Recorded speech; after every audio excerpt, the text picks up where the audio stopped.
Hello student, स्वागत है आपका जीव विज्ञान के इस आनुवांशिकी यूनिट के वंशागत एवं विभिन्नताएं भाग 2 में। हम लोगों ने कल तक जो अध्ययन किया था वो था कि जो वंशागति होता है या जो विभिन्नताएं होती हैं, ये विभिन्नताएं या वंशागति क्या है और इसका मानव जीवन पर या किसी अन्य जीव पर क्या प्रभाव पड़ता है। तो सबसे पहले हम लोग इस पे चर्चा करेंगे कि कल हम लोगों ने कितने टॉपिक को डिटेल देख लिया था और उसके बाद फिर देखेंगे आज हमें क्या डिटेल देखना है। तो कल हम लोगों ने देखा था कि वंशागति और विभिन्नताएं ये दोनों क्या होती हैं, और इसके साथ साथ जो आनुवांशिकी था, जेनेटिक्स था, इसके बारे में हम लोग देखे थे कि जो आनुवांशिकी है ये क्या है। तो शुरू करते हैं आनुवांशिकी से, कल की चर्चा थोड़ा सा हो जाए। कल हम लोगों ने आनुवांशिकी के बारे में देखा था कि आनुवांशिकी या जेनेटिक्स ये क्या है कि जीव विज्ञान की एक ऐसी शाखा है कि जिसके अंतर्गत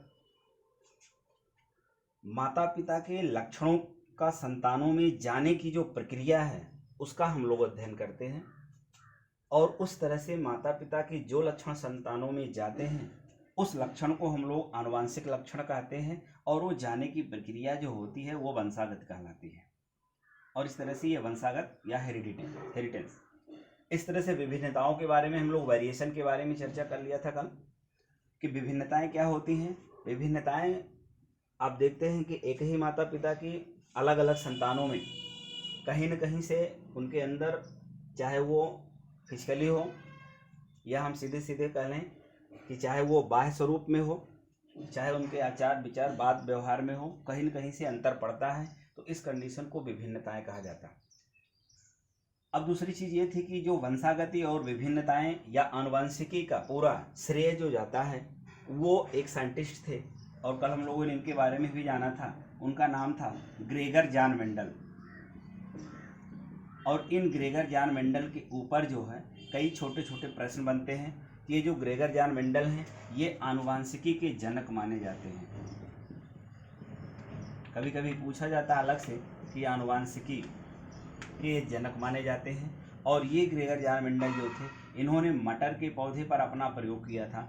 मटर का पौधे का वैज्ञानिक नाम होता है पाइसम सटाइवम। कल हमने इसकी चर्चा कर लिया था, सटाइवम। और एक क्वेश्चन बन करके ये आता है कि मटर के पौधे पर प्रयोग किया था तो उनकी सफलता के रीजन क्या थे, कारण क्या थे।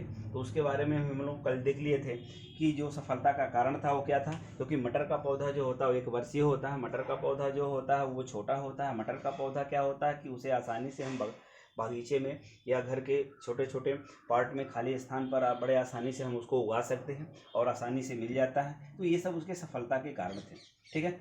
और दूसरे टॉपिक पे जो कल हम लोगों ने देखा था वो ये था कि इस आनुवांशिकी के संबंध में कुछ छोटे छोटे शब्दावलियाँ थी जिनके बारे में हम लोगों ने कल अध्ययन किया था। और वो शब्दावली क्या थी, हम लोगों ने देखा था जीन के बारे में अध्ययन किया था।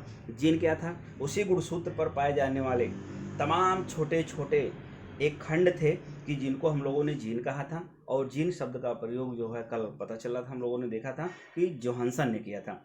और वो जीन क्या होता है, सैकड़ों की संख्या में होता है, और वो एक लक्षण को धारण करता है और माता पिता के जितने भी लक्षण होते हैं वो संतानों में ले जा करके उनको ट्रांसफ़र करने का कार्य करता है। इस तरह से फिर दूसरी शब्दावली हम लोगों ने एलील के बारे में देखा था। इसके अलावा एलील के अलावा हम लोगों ने जो है जीनोटाइप और फिनोटाइप, जिसको हम लोग लक्षण प्रारूप और जीन प्रारूप के बारे में भी जाने थे, ठीक है। यहाँ तक की चर्चाएं कल हो गई थी। आई होप आप लोग देख लिए होंगे इसको, ठीक है। अब आज हम लोग देखेंगे कि जो वंशागति या आनुवंशिकी में कुछ और शब्दावलियां हैं उनके बारे में हम लोगों को चर्चाएं करनी है, ठीक है। तो आज हम लोग देखेंगे जो चर्चा होगी वो हमारा होगा समयुग्मजी और विषमयुग्मजी का।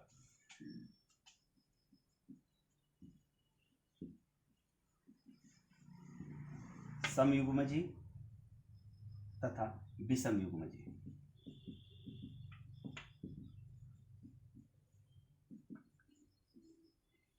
इसको अंग्रेजी में कहते हैं होमोजाइगस। ये अगर ऐसे दो पार्ट में करके लिखा जाए तो बेटर होगा, क्योंकि इस पे अलग से क्वेश्चन पूछा जाता है और अंतर पूछा जाता है, दोनों में अंतर पूछा जाता है कि समयुग्मजी और विषम युग्मजी में अंतर क्या है। तो ऐसे ही समझ लें इसको, विषम युग्मजी। अब देखिए नाम से यहाँ पे पता कंफर्म है कि यहाँ लिखा है सम मतलब समान, विषम मतलब डिफरेंट हो, अलग अलग हो, और युग्मजी का मतलब जो युग्मज होता है, जिसको अंग्रेजी में जाइगोट के नाम से जाना जाता है। क्योंकि ये जितनी भी प्रक्रियाएं होती हैं, पिछली कक्षाओं में भी हम लोगों ने देखा था कि कैसे होती हैं। जैसे हम लोगों ने यहाँ भी देखा पिछले चैप्टर में, जब जनन पढ़ रहे थे तो जनन में हम लोगों ने क्या देखा था कि एक युग्मक होते हैं और उनमें जो युग्मक होते हैं वो नर युग्मक अलग होता है, ठीक है, और मादा युग्मक जो होता है वो अलग होता है। जैसे ही इन दोनों का संयुग्मन होता है तो युग्मकों के संयुग्मन से एक नया व्यवस्था बनता है और उसको हम लोग युग्मज के नाम से जानते हैं, युग्मनज के भी कहा जाता है कभी कभी, या इसको हम ज़्यादातर अंग्रेजी नाम से जानते हैं जाइगोट। युग्मनज हिंदी में बोला जाता है। और इसी जाइगोट के अंदर तमाम प्रकार के परिवर्तन होते हैं। इनके अंदर क्लीवेज होता है, विदलन होता है, गैस्ट्रुला, फेस्टुला, इस तरह से तमाम अवस्थाएं होते होते होते लास्ट में चल करके फिर क्या होता है, एक शिशु का निर्माण होता है। तो इस तरह से इन जाइगोट के आधार पर जो होता है ट्रांसफर होता है लक्षण माता पिता के, या जो व्यवस्था आती है जाइगोट के आधार पर, उसके आधार पे दो टाइप के होते हैं, एक समयुग्मजी और एक विषम युग्मजी। ठीक है, तो पहले हम लोग समयुग्मजी की चर्चा करेंगे। समयुग्मजी क्या है, होता क्या है कि जब कभी कभी जो है एक लक्षण के दोनों जीन्स, कल हम लोगों ने देखा था कि मान लीजिए ये गुणसूत्र है और इसके ऊपर जो है तमाम छोटे छोटे छोटे छोटे जीन्स हैं। जब एक ही लक्षण के दो जीन्स एक गुणसूत्र पर उपस्थित होते हैं तो ऐसी अवस्था को समयुग्मज यानी समान, ठीक है, तो समान लक्षण वाले जब जीन्स एक ही गुणसूत्र पर उपस्थित हो जाते हैं तो उसे हम लोग समयुग्मजी कहते हैं। और जब दो भिन्न भिन्न लक्षणों वाले जीन उपस्थित होते हैं गुणसूत्रों पर तो उस अवस्था को हम लोग विषम युग्मजी के नाम से जानते हैं। तो इस तरह से ये क्लियर हो गया समयुग्मजी और विषम युग्मजी। समयुग्मजी में यही होता कि जब समान लक्षण वाले ही जीन, जब दो या दो से अधिक कह लें या दो जीन्स कह लें, एक ही गुणसूत्र पर स्थित हों और वो भी लक्षण कैसे हों, समान हों, तो उसे समयुग्मजी कहेंगे। और उसी तरह से ठीक इसका अपोजिट विपरीत, जब विपरीत लक्षण वाले जीन इकट्ठा होंगे गुणसूत्र पर होंगे तो उसे बोला जाएगा विषम युग्मजी। तो इस तरह से ये समयुग्मजी और विषम युग्मजी ये है। और कभी कभी इनमें अंतर पूछा जाता है, कभी कभी क्या ज़्यादा मोस्टली अंतर ही ज़्यादा पूछे जाते हैं, तो अंतर लिखने के लिए इस तरह से तो एक अंतर आपके सामने क्लियर हो गया कि इसमें क्या होता कि समान लक्षण वाले जीन होते हैं, इसमें क्या होता है विषम लक्षण वाले मतलब असमान लक्षण वाले जीन होते हैं। ठीक है, और भी अगर अंतर करना हो तो हमने आपको कॉपी पे लिखवाया है कि समयुग्मजी और विषम युग्मजी में अंतर, इसी तरह से कॉलम बना है और उस तरह से आप इसको देख लेंगे। ठीक है, होता क्या है, पहला अंतर तो क्लियर हुआ, दूसरे अंतर में देख लें कि इसमें केवल एक ही प्रकार का युग्मक बनता है। दूसरे अंतर के चल रहे हैं हम लोग, इसमें केवल क्या होता है एक ही प्रकार का युग्मक बनता है और इसमें क्या होता है दो भिन्न भिन्न प्रकार के युग्मक बन जाते हैं। ठीक है, इसमें अलग अलग प्रकार के युग्मक बन जाते हैं। और तीसरा क्या है कि स्वपरागण अगर हो रहा है, क्योंकि हम जानते हैं कि जब हम लोगों ने परागण के बारे में पढ़ा था तो परागण दो प्रकार का था। तो परागण दो प्रकार का था कि पहले हम लोग ये जान लें, एक बार फिर थोड़ा सा रिवाइज कर लें कि परागण क्या होता है। हम लोगों ने देखा था कि ये पौधों के केस में होता है कि जब एक पुष्प का जो वर्तिकाग्र होता है, एक पुष्प का जो परागकण होता है किसी दूसरे पुष्प पर पड़ता है या किसी दूसरे पुष्प के वर्तिकाग्र पर पड़ता है, तो इस अवस्था को हम लोगों ने कहा था कि ये परागण की घटना है। और ये दो तरह का था मुख्य रूप से, एक स्वपरागण था सेल्फ पॉलिनेशन और एक था पर परागण क्रॉस पॉलिनेशन। तो इस तरह से सेल्फ पॉलिनेशन या स्वपरागण में क्या होता है, जब एक ही पुष्प का परागकण उसी पुष्प के वर्तिकाग्र पर या एक पुष्प का परागकण उसी जाति के किसी अन्य पुष्प पर जब पड़ जाता था तो उसे स्वपरागण बोला जाता था। और लेकिन जब एक पुष्प का परागकण किसी दूसरे पुष्प पर जाकर पड़ता था या एक पुष्प का परागकण किसी दूसरी जाति के पुष्प पर जाकर के पड़ता था तो उसे हम लोग परपरागण कहे थे। ये पिछले चैप्टर में हम लोग देखे थे।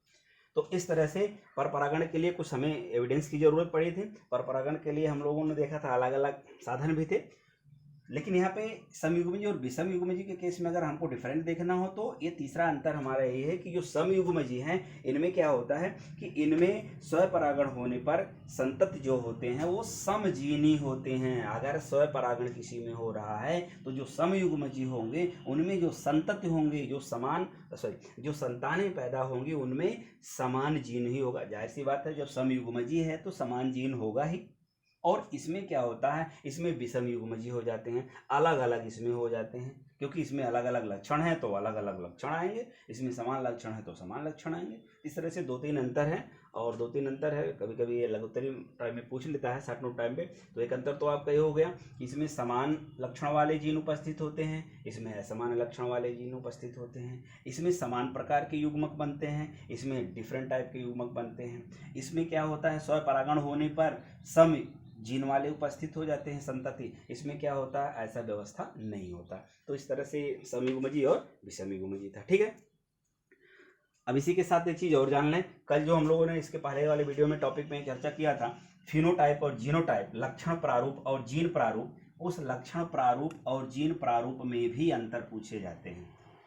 ये क्वेश्चन जो है अंतर के आधार पर 2 तरह से यहाँ होते हैं, एक समयुग्मजी का और एक विषमयुग्मजी का। ठीक है, चलिए अब इसके बाद हम लोग अगले टॉपिक की चर्चा करेंगे, संकरण। ठीक है, इसको अंग्रेजी में कहते हैं हाइब्रिडाइजेशन।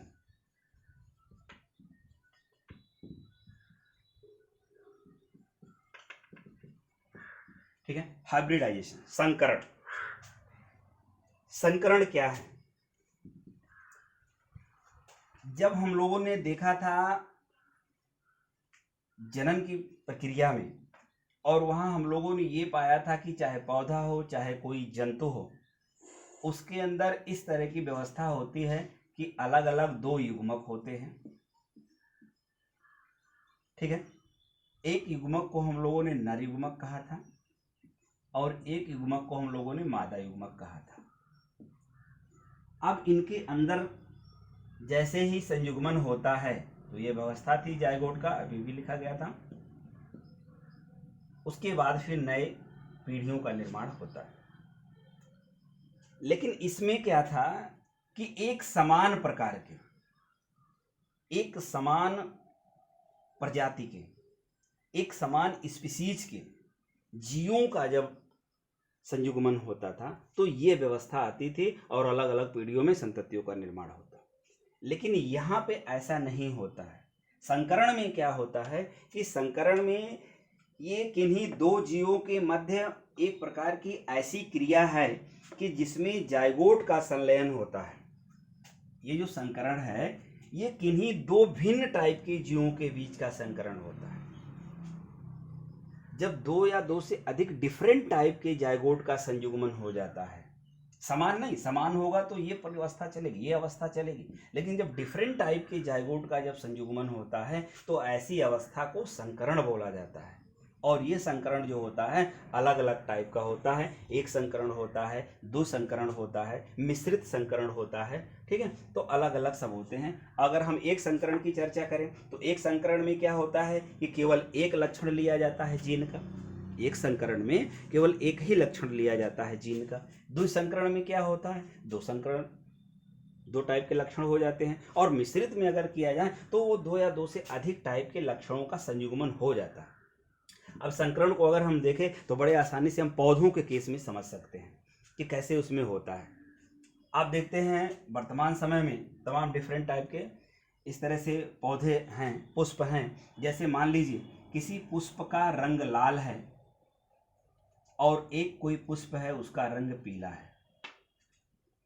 ठीक है, तो इस तरह से अगर इनके बीच में संकरण करवाया जाता है, इनके बीच में अगर संयुग्मन करवाया जाता है, इनके युग्मक को मिलाया जाता है, क्योंकि संकरण में यही कहा गया डेफिनेशन में कि जब 2 भिन्न टाइप के जायगोट का संयुग्मन हो, भिन्न टाइप के युग्मकों का संयुग्मन हो, तो इस तरह से अगर लाल और पीले का हो रहा है तो जाहिर सी बात है कि यहाँ ऐसे कुछ सिचुएशन आएंगे कि इनमें से कुछ पुष्प जो होंगे वो लाल होंगे, कुछ ऐसे होंगे पीले होंगे, कुछ ऐसे होंगे कि जिनमें पीले और लाल दोनों के लक्षण दिखाई देंगे। तो इस तरह से ऐसे पुष्प जिनके अंदर लाल और पीला दोनों मिक्स हो जाता है, तो ऐसे जो पुष्प हैं वो जो है उदाहरण किसके हैं? संकरण के। ठीक है, संकरण को हम लोग जो हाइब्रिडाइजेशन कहते हैं। और अपने गांव के उसमें अगर देख लिया जाए, हम लोगों के यहाँ लोकलिटी में देख लिया जाए, तो इसको एक नाम और दिया जाता है, डंकल का नाम सुने होंगे। डंकल, जैसे धान की फसल चल रही है तो डंकल धान, तो वो सब क्या है? वो 2 या 2 से अधिक धान के मिश्रण जितने भी हैं, लक्षण हैं, जीन प्रारूप हैं, उनको मिला करके वो बनाया गया है। उसमें क्या होता है, मान लीजिए किसी धान के पौधे की लंबाई का जीन लिया गया, तो आपके यहाँ जो धान पैदा होगा वो लंबा होगा, लेकिन उसी के साथ साथ उसमें अगर चावल की जो साइज है उसके संकरण को कर दिया गया, तो धान तो लंबा, फसल तो आपकी जो पौधा होगा वो लंबा होगा, लेकिन उसमें धान के जो बीज होंगे, चावल जो आएगा वो दूसरे गुड़ का वाला होगा। तो इस तरह से वो अलग अलग हो जाते हैं। ऐसे तमाम डिफरेंट टाइप के आप बागान में चले जाइए, नर्सरी में चले जाइए, तमाम प्रकार के पौधे इस तरह से मिलेंगे, तमाम प्रकार के पुष्प इस तरह से मिलेंगे, जिनकी पत्तियां हरी ही नहीं, पत्तियों के ऊपर तमाम चकत्ते भी इस तरह से दिखाई देंगे, अलग अलग होंगे। जैसे पत्ती है तो इस तरह से आप देखेंगे अलग अलग उसमें संरचनाएं होंगी, तो पता चलेगा कि कहीं हल्का हल्का धब्बा, नीला धब्बा पड़ गया है, तो कहीं ये संकरण का देन है।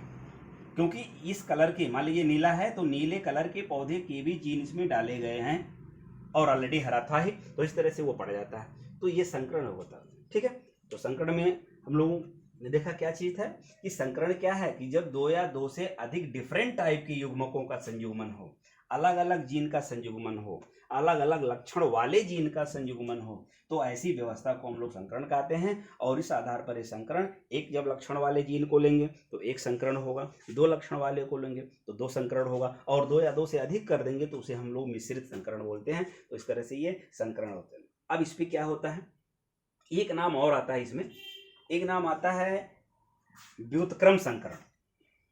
इसी में जैसे एक संकरण, द्विसंकरण, मिश्र संकरण, एक नाम आता है इसमें जो है व्युत्क्रम संकरण का, कि व्युत्क्रम संकरण क्या होता है। व्युत्क्रम संकरण के बारे में अगर जाने तो एक संकरण ऐसा होता है कि जिसमें व्युत्क्रम यानी अदला बदली हो जाती है, जनकों का अदला बदली होती है। ये जनक है नर और मादा, ठीक है, इनकी अदला बदली हो जाती है, तो ऐसे विषम परिस्थितियों में होता है।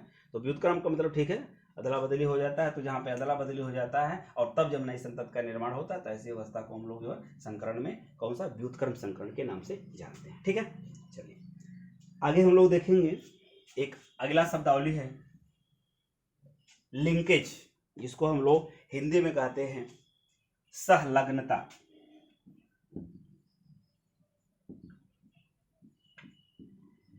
सहलग्नता, ठीक है, 2 वर्ड आपके सामने आएंगे, एक लिंकेज एंड एक क्रॉसिंग ओवर।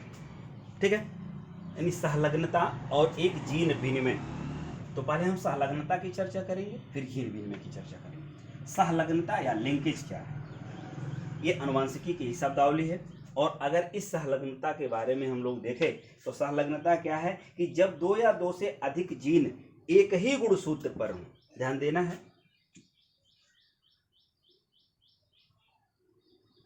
ये गुणसूत्र है। जब 2 या 2 से अधिक गुणसूत्र, क्योंकि गुणसूत्रों की संख्या देख रहे हैं, जीन कई छोटे छोटे इसमें खंडों के रूप में पाए जा रहे हैं, तो अगर इसको एज ए डिफिनेशन हमें संलग्नता के बारे में देखना हो तो हम क्या कह सकते हैं कि जब 2 या 2 से अधिक जीन जो है, ये जीन है सब, और 2 या 2 से अधिक ऑलरेडी है ही हैं, जब एक ही गुणसूत्र पर पाए जा रहे हों, ठीक है, और दूसरे के पास पास स्थित हों, तो ऐसी व्यवस्था को सहलग्नता कहा जाता है। सहलग्नता यानी सह मतलब क्या है, साथ साथ, और लग्नता का मतलब लगे हुए, मतलब जुड़े हुए। तो इस तरह से ये साथ साथ, जब एक ही गुणसूत्र पर 2 या 2 से अधिक जीन इस तरह से पाए जाएं कि एक दूसरे से जुड़े हुए हों, तो ऐसी अवस्था को हम लोग सहलग्नता या लिंकेज के नाम से पूछते हैं, जाना जाता है। तो इस तरह से सहलग्नता पे आपसे छोटे से सवाल पूछा जाता है, सहलग्नता से क्या समझते हैं, या सहलग्नता क्या होता है, या सहलग्नता के आधार पर अभी हम लोग देखेंगे एक पुनेट चौखाना बनता है, जिसमें इस तरह का आप देखेंगे, चूँकि अभी मंडल के नियम हमें पढ़ने हैं, और मंडल के नियम के आधार पर हमें टी लिखा होगा, स्मॉल टी होगा, ठीक है, कहीं कहीं आर इस तरह से होगा, फिर स्मॉल आर करके होगा। तो यहाँ का मतलब, ये टी का मतलब है टॉल यानी लंबा, और इसका मतलब भी है लंबा, लेकिन इसकी अपेक्षा छोटा सा, तो इस तरह से एक चकरबोर्ड बनता है जिसे पुनेट चकरबोर्ड कहते हैं, क्योंकि इसकी खोज जो पुनेट चकरबोर्ड था, इसकी खोज जो है एक साइंटिस्ट थे, उनका नाम था आरसी पुनेट, उन्होंने किया था। तो इस आधार पर संलग्नता और लिंकेज जो बात है इन दोनों को हम देख लेंगे, और उसके अलावा फिर क्रॉसिंग ओवर आ जाएगा। ठीक, तो संलग्नता में क्या मिला कि संलग्नता क्या है कि जब एक ही गुणसूत्र पर, एक मिनट में याद कर लेंगे बड़े आसानी से, कि जब एक ही गुणसूत्र पर दो या दो से अधिक जीन इस तरह से पाए जाएं कि वो एक दूसरे से जुड़े हों, एक दूसरे से जुड़े हों, संयुग्मित हों, तो इस अवस्था को संलग्नता के नाम से जानते हैं। ठीक है, तो ये था आपका आनुवंशिकी की जो शब्दावलियां थी, और जितनी भी शब्दावलियां हैं इन सारे शब्दावलियों पे आपसे छोटे छोटे सवाल, मतलब छोटे छोटे अतिलघुत्तरी सवाल या कहीं कहीं बहुविकल्पी क्वेश्चन बन जाते हैं। इस आधार पर आनुवंशिकी में जो वंशागति था, वंशागति का पूरा डिटेल, फिर मेंडल के जो भी योगदान थे, फिर मेंडल के द्वारा जो आनुवंशिकी शब्दावलियां यूज की गई थी उसको अलग अलग। ठीक है, अब हम लोग सबसे महत्वपूर्ण टॉपिक पे चलते हैं कि जो मेंडल ने प्रयोग किया था, कि जिस आधार पे ये कहा गया था कि लक्षण जो है माता पिता से संतानों में जाते हैं, जिस आधार पर ये कहा गया था कि विभिन्नताएं होती हैं, उनको हम लोग पढ़ेंगे, और वो है मेंडल के नियम।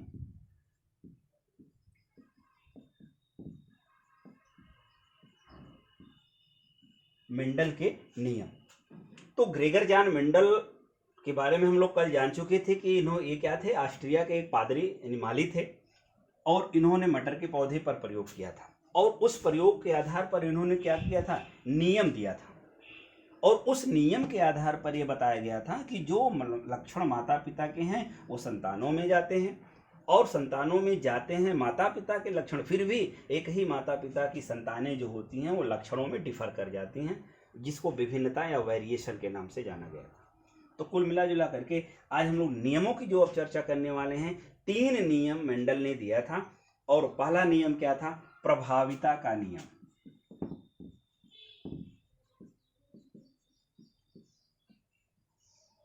प्रभाविता का नियम, लॉ ऑफ डोमिनेंस। ठीक है, प्रभाविता का नियम, या अंग्रेजी में से कहेंगे लॉ ऑफ डोमिनेंस। दूसरा नियम जो उन्होंने दिया था, वो दूसरा नियम था पृथक्करण का नियम।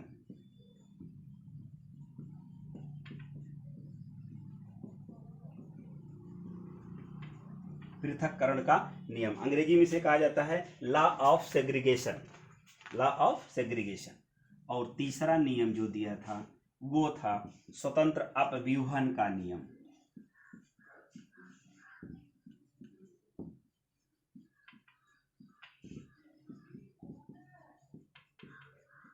ठीक है, तीसरा नियम क्या था, स्वतंत्र अपव्यूहन का नियम, यानी लॉ ऑफ इंडिपेंडेंस असॉर्टमेंट। तो इस तरह से ये 3 नियम थे, और तीनों नियम बड़े ही महत्वपूर्ण नियम हैं, क्योंकि हर साल बोर्ड की परीक्षा में कहीं न कहीं से इन तीनों नियमों में से किसी न किसी नियम को पूछ ही लिया जाता है, और इस पर टिप्पणी पूछी जाती है, मतलब लघुत्तरी टाइप के क्वेश्चन पूछे जाते हैं कि ये नियम, यानी आनुवंशिकी के संबंध में प्रभाविता के नियम की व्याख्या कीजिए, आनुवंशिकी के संबंध में पृथक्करण के नियम की व्याख्या कीजिए, आनुवंशिकी के संबंध में स्वतंत्र अपव्यूहन नियम की व्याख्या कीजिए। तो इन नियमों की हम लोग थोड़ी थोड़ी सी चर्चा करेंगे। पहले इन नियमों को थोड़ा सा अपने दिमाग में आप रख लीजिए कि ये 3 नियम कौन कौन से हैं अलग से। केवल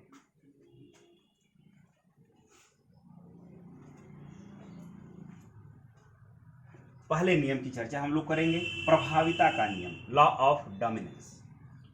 ठीक है, प्रभाविता के नियम में क्या है, प्रभाविता के नियम क्या है कि इस नियम के अनुसार यदि 2 शुद्ध नस्ल वाले, अब चूंकि मटर के पौधे का इन्होंने प्रयोग किया था तो एग्जाम्पल को लेकर वही हम लोग चलेंगे, यदि 2 शुद्ध नस्ल वाले जो भी पौधे हैं, ठीक है, जो भी पौधे हैं, मटर का ही पौधा ले लेते हैं, यदि 2 शुद्ध नस्ल वाले पौधों का संकरण कराया जाता है, ध्यान दीजिए, 2 शुद्ध नस्ल वाले पौधों के संकरण कराए जाते हैं। अब वो शुद्ध नस्ल का तात्पर्य यहाँ क्या, लंबाई से भी हो सकता है, 2 शुद्ध लंबाई वाले पौधों का संकरण करा सकते हैं, उनके पुष्प के कलर को ले सकते हैं कि दोनों के पुष्प के कलर एक हो, सेम हो, इसको भी ले सकते हैं, या उनके हम जो लंबाई के आधार पर हम कह लें, या सीधे सीधे पुष्प के कलर की बात की कर लें, चाहे उनके हम किसी और लक्षण को लेकर, मतलब वो क्या हो, लक्षण सेम हो, शुद्ध हो। तो जब दो शुद्ध नस्ल वाले पौधों के जब संकरण कराए जाते हैं तो होता क्या कि यौवन पीढ़ी में, यानी पहले पीढ़ी में प्रकट होने वाले जो भी लक्षण होते हैं, उन लक्षणों में क्या होता है, न दिखाई देने वाले जो लक्षण होते हैं उसको हम लोग अप्रभावी कहते हैं, और दिखाई देने वाले लक्षण जो हैं उसको हम लोग प्रभावी कहते हैं। एक बार फिर से देख लें कि अगर हमें प्रभाविता के नियम की व्याख्या करनी है तो प्रभाविता के नियम में हम लोग देखते हैं कि यदि दो शुद्ध नस्ल वाले पौधों का संकरण करवाया जाता हो, हाइब्रिडाइजेशन करवाया जाता हो, तो उसमें क्या होगा, यौवन पीढ़ी में जो लक्षण दिखाई नहीं देता है उसे अप्रभावी कहते हैं, और जो लक्षण दिखाई देता है उसे हम लोग प्रभावी कहते हैं।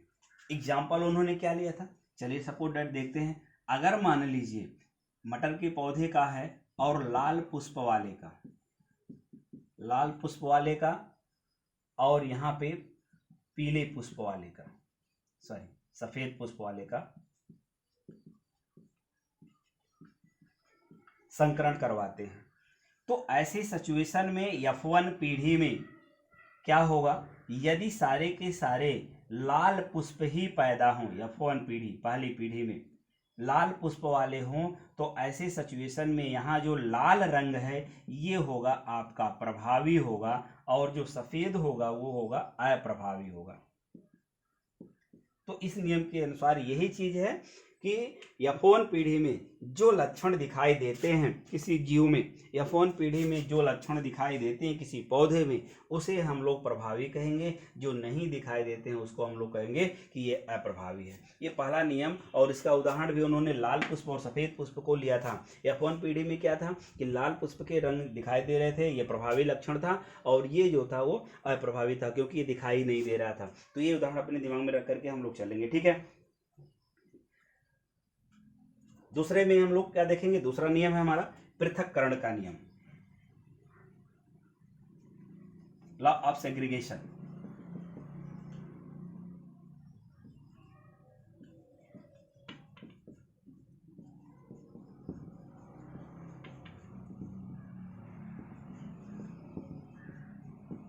पृथक्करण का नियम, लॉ ऑफ सेग्रीगेशन। इसमें क्या है कि अगर इसके अनुसार हम लोग देखें पृथक्करण का नियम, तो इस नियम के अनुसार ये होगा कि जो एक आनुवांशिक लक्षण की जो विभिन्नताएं एक समय पर एक साथ रहने पर भी, एक समय में जो विभिन्नताएं हैं जैसे लाल और सफ़ेद का, तो एक साथ रहने पर भी वो साथ रहने पर भी अपरिवर्तित रहते हैं। यानी एक साथ रहने पर भी, जैसे लाल रंग था सफ़ेद रंग था, दोनों का एक साथ संकरण हुआ, फिर भी ऐसा नहीं है कि सफ़ेद गायब हो जाएगा। पहली पीढ़ी में वो क्या हो सकता है कि पहली पीढ़ी में वो केवल और केवल अप्रभावी हुआ है, ऐसा नहीं कि वो गायब हो गया है, अप्रभावी हुआ है, लेकिन वो दूसरी पीढ़ी में जा करके अपने आप को कहीं न कहीं, मान लीजिए अगर लाल और सफ़ेद की बात हुई तो पहली पीढ़ी में केवल लाल आ गए, तो दूसरी पीढ़ी में क्या होता है, मान लीजिए अगर 4 पौधे हो रहे हैं तो इसमें 2 लाल होगा और 2 जो होंगे वो सफ़ेद होंगे। तो इस तरह से वो साथ साथ रहने के बाद भी क्या होते हैं, सेपरेट रहते हैं, पृथक रहते हैं। इस तरह से वो दूसरी पीढ़ी में जा करके शो हो जाते हैं। तो इस तरह से इस नियम के अकॉर्डिंग यही चीज़ होगा कि जब भी होगा आनुवांशिक लक्षण की विभिन्नताएं अधिक समय तक रहने पर भी जो है वो अपरिवर्तित होती हैं, बदलती नहीं है। इस तरह से जब बदलती नहीं है तो इसके फलस्वरूप हमको रिजल्ट क्या मिलता है कि जो युग्मक होते हैं उनमें जाने वाले जितने भी कारक होते हैं, ये जितने भी कारक ऐसे जाएंगे, ये सबके सब कारक क्या होंगे, शुद्ध होंगे। अरे भाई, लाल का जाएगा तो लाल का शुद्ध होगा, सफ़ेद का जाएगा तो सफ़ेद का शुद्ध होगा, जाएगा तो सफ़ेद का सफ़ेद ही, तो लाल का लाल ही तो जाएगा। इस तरह से ऐसा नहीं है कि सफ़ेद वाला लाल में, लाल वाला सफ़ेद में। जो पीढ़ियाँ होंगी अलग अलग, उनमें अलग अलग पौधे हो सकते हैं, तो लाल का लाल में जाएगा, सफ़ेद का सफ़ेद में जाएगा। तो हाँ, ये हो सकता है कि कुछ समय के लिए वो अपरिवर्तित हो, बदले ना। इस तरह से अगर नहीं बदलेगा और जाता रहेगा तो सफ़ेद का सफ़ेद में, लाल का लाल में, इस तरह से युग्मक में कोई परिवर्तन नहीं आएगा, बस लाल का। बस हाँ, जो पीढ़ियाँ हैं उनमें अंतर होगा प्रभावी और अप्रभावी के आधार पर। तो प्रभावी और अप्रभावी के आधार पर पहले नियम की व्याख्या हो जाएगी, और अगली पीढ़ी में मिल जाएगा अलग होकर के, तो पृथक्करण नियम की व्याख्या हो जाएगी। तो इस तरह से ये 2 नियम थे जिनके बारे में हम लोगों ने इस सेशन में देख लिया। तो इस तरह से पृथक्करण और प्रभाविता के नियम के बारे में, ठीक है। अब इसको सारे नियम, भाई तीनों नियम को बहुत आसानी से आपको देखना और बड़े इंपॉर्टेंट नियम हैं और तीनों ही नियम कहीं ना कहीं से बोर्ड परीक्षा में पूछ ही लिए जाते हैं, ठीक है। तो इस तरह से तीनों नियमों में 2 नियम इस सेशन में हो गया। कल हम लोग अगले नियम की चर्चा करेंगे और इसके अलावा जो गुणसूत्र होगा जिसके ऊपर जीन की उपस्थिति है, जिसको लेकर के हम लोग चल रहे हैं कि बार बार वर्ड आ रहा है कि गुणसूत्र पर जीन, गुणसूत्र पर, तो वो गुणसूत्र क्या होता है उसके बारे में हम लोग कल वाले सेशन में, अगले वीडियो सेशन में हम लोग उसकी चर्चा करेंगे। तो इस तरह से आज जितनी भी चीज़ें थी वो समयुग्मजीय और विषमयुग्मजीय में डिफरेंट था, जीनोटाइप फिनोटाइप में अंतर था, ठीक है। मेंडल के जो नियम थे, मेंडल के नियमों में कौन कौन से नियम थे, इनमें से 2 नियम की व्याख्या इस सेशन में हो गई। अगले वीडियो सेशन में हम लोग जो है मेंडल के अगले नियम की व्याख्या करेंगे और उसके बाद अगले टॉपिक जो होगी हमारा गुणसूत्र, उसका हम लोग डिटेल अध्ययन करेंगे। Thank you sir.